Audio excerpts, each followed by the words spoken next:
Hey guys, so we're here on Simulacrum, and you're gonna see we're starting over here on like wave 11 just because there's not a ton to talk about. So you can see that each wave we get an increase to the experience. We're going to get some random reward types based on the wave. We'll go over that in a sec. The level of the dropped reward items goes up as the waves go on, and then the mods are going to get increasingly difficult. These are random, so you see we got like Overwhelm, Hinder, Impale, stuff like that. Usually some kind of harder mods for you to like actually just build stuff that ignores it, which is why the simulacrums are dangerous for a lot of people. So yeah, generally you start off with one delirium reward type up until wave 5 when you get 2, up until wave 10 when you get 3, all the way to wave 20 where you're going to get 5, right? And so basically you're guaranteed to get 2 boss spawns, one Omniphobia by wave 15 if he hasn't already spawned, and one Kosis by wave 20 if he hasn't already spawned. But you can get more bosses just throughout. They're just guaranteed to spawn at those points if you haven't seen them yet. And you're only able to get one boss drop per simulacrum, unique boss drop. And it will not always come from the first boss you kill. So you can get like 4 Omniphobias, and then the like third one could drop your boss drop. Like it's just random, right? And most of the boss drops from Simulacrum are kind of low value, with the exception of course, the Voices Cluster Jewel, which is very expensive if you get the really good ones, but can still be pretty cheap if you get the more common ones. Let's see here. So, if I just pull up Voices on my second monitor while we're just kind of doing the wave here. Voices Cluster Jewel.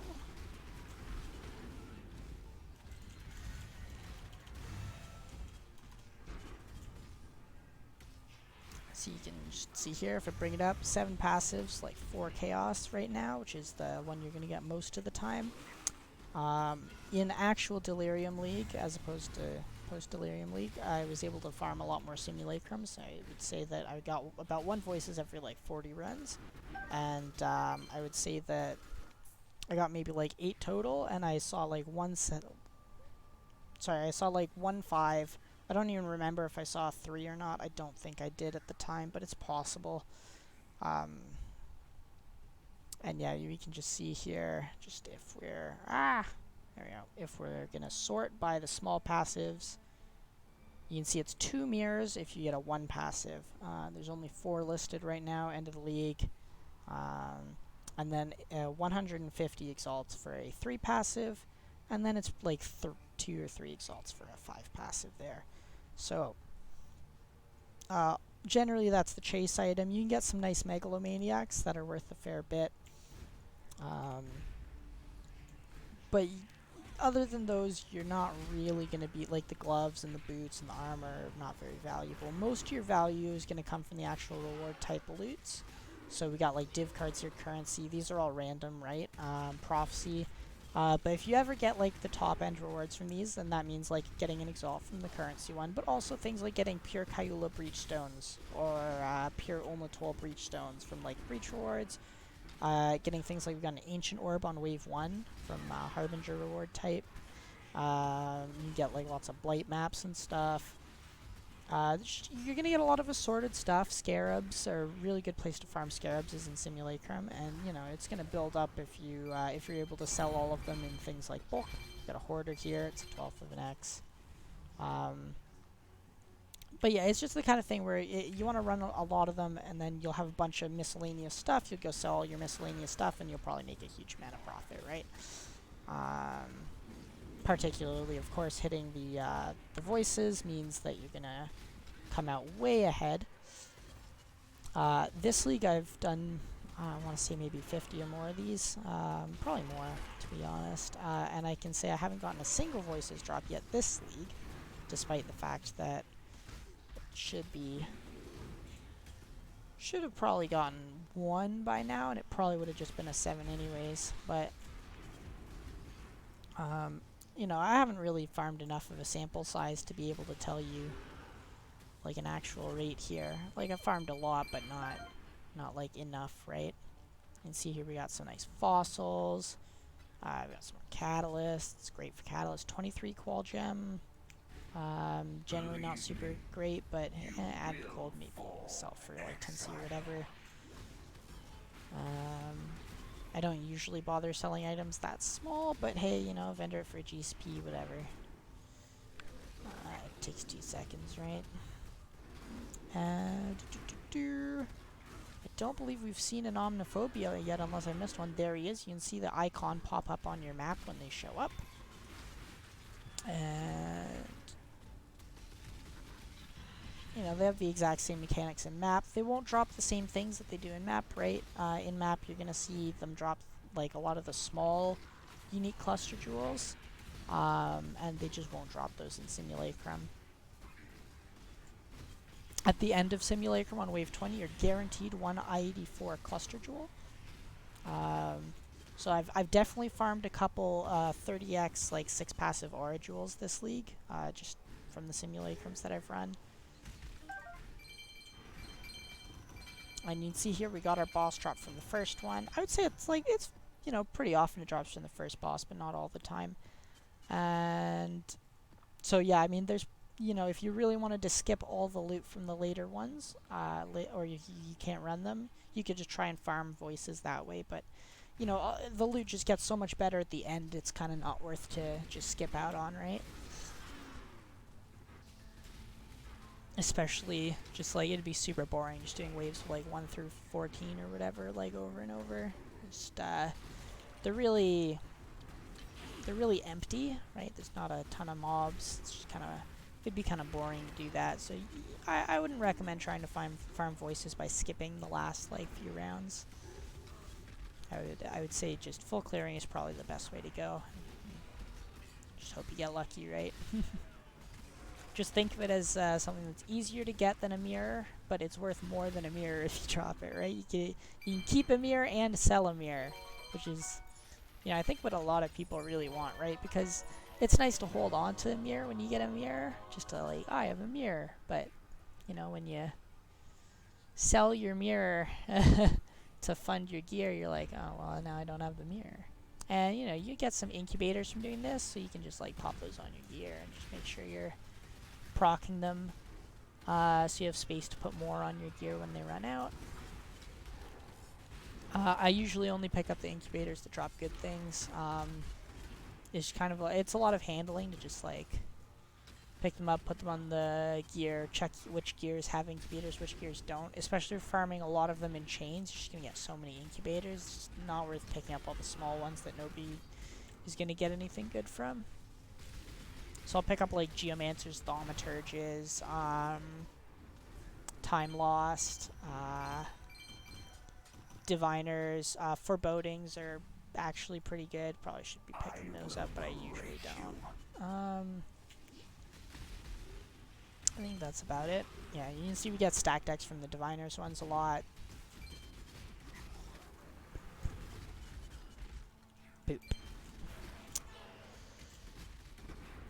And you know, it's usually more profitable to sell your stack decks, but of course, it's kind of, you know, it's kind of worth it if you like value like burst money, right? Like it's gambling in the end, but you know, it's one of those gambles that's like not super bad all the time, especially if you do a lot of them. And you know, if you get that like burst currency, that can feel really good.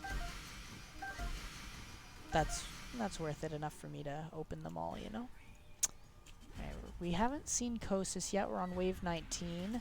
Let's take a look at the mods we've got here.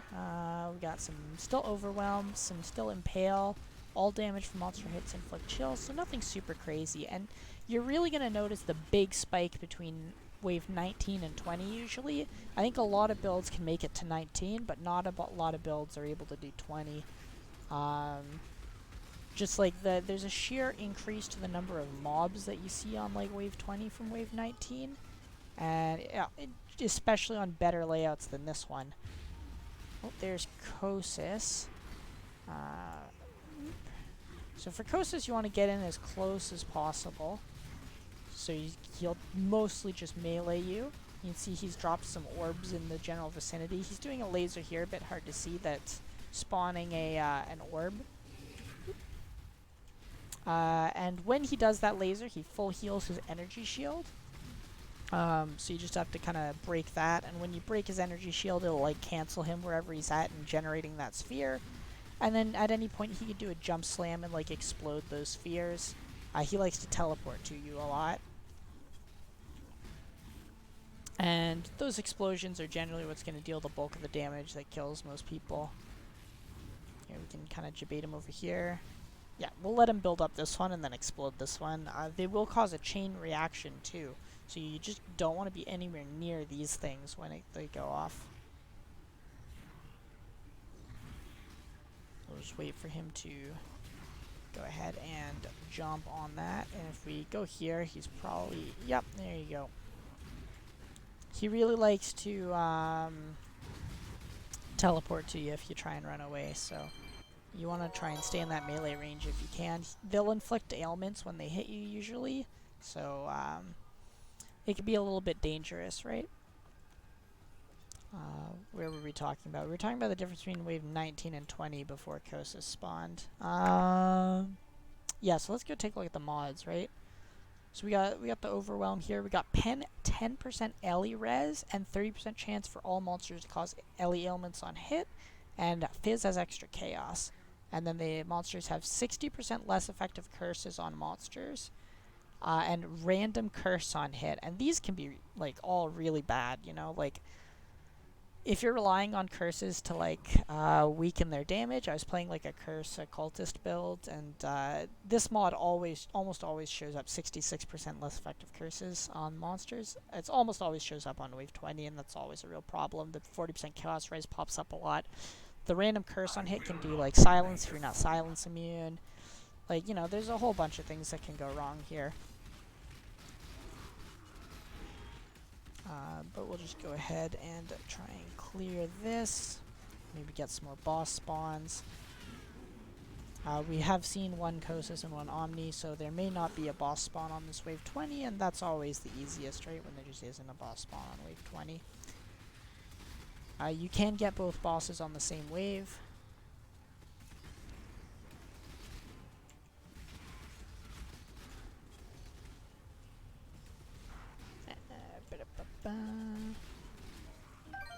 Yeah, that wasn't super crazy. This, what's it called? This, the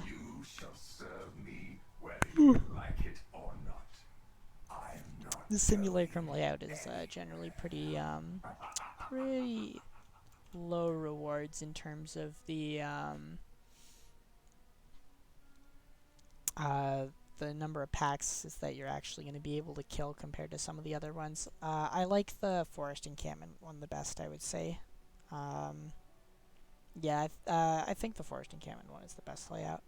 You can see here we got our I-84 Jewel. This one's actually really good. It's 8 passive skills and 10% LE damage. So 8 is the minimum on large cluster jewels, which is good. And we can just go over here and we can just do a quick price check here. I use the only thing that I don't use trade macros or whatever. I use Tamper Monkey with the POE Trade Official Site Enhancer, just to save some searches that I don't like typing into when I check for them like every single day. Alright, so what are we looking for? We're looking for elemental damage and 8 passives, I-84 plus. And you can see this one's like 30-50. See, nothing too crazy. I think if we'd gotten like lightning damage instead, it would have been like, yeah, like 2.5x for lightning damage. So a little bit unlucky there, but also not bad. I didn't check the mirrored box. Let me just double check that, make sure. Yeah, no, it's like maybe some light price fixing here. I might put up for like 60, 70C. But yeah, you can see we got like a full inventory of loot, even with my like uber strict filter. Usually you get like an inventory and a half, I think. So this was maybe not the best simulacrum that I've ever done, but Yeah, I mean that's Simulacrum. That's it's just Kosis and it's just Kosis and Omniphobia, like you would find them in the maps, except there's no time limit to kill them, and that's basically it, right? So